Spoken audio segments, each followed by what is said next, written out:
Hello বন্ধুরা, তোমরা সবাই কেমন আছো? আশা করছি ভালো আছো।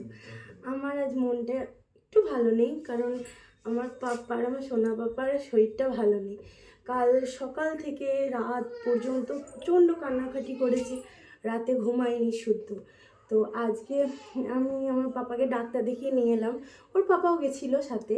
তো ডাক্তারবাবু বললেন যে ওর একটু পেটের সমস্যা হয়েছে, ওষুধ দিয়েছেন, একটু খাইয়েছি, তো এখন একটু ভালো আছে, কিন্তু অতিরিক্ত কান্নাকাটি করছে। তাই আমি কিছুক্ষণ আগেই নিচে আমার ঘরে আছি, পাপার কাছে ছিল, আমি কিছুক্ষণ আগে রুটি করতে গেলাম নিচে আমার শাশুড়ি মায়ের সাথে। তো আমি বেলছিলাম আর উনি রুটি সেঁকছিলেন, ভাজছিলেন। তো সেই সময় আমার পাপা খুব কান্নাকাটি করছিল। তা কারোর কাছে থাকবো না, সে আমাকে নিয়ে আমার বাবাকে ঘুরু ঘুরু করতে হবে। তো আমার পাপা একটু মায়ের সাথে বেরো করছে, নইলে থাকতে চাইছে না। আর ওর সব থেকে বেস্ট ফ্রেন্ডকে জানো, ওই যে আমাদের পাখা। পাখা হচ্ছে আমার পাপার সবচেয়ে বেস্ট ফ্রেন্ড, কারণ আমার পাপা খুব ভালোবাসে। পাখা চললে তো আর কাউকে চাই না, তেমন মাকেও চাই না। তো আজকের মতো এটুকুই। আমার পাপাকে নিয়ে আমি একটু ঘুরু ঘুরু করি।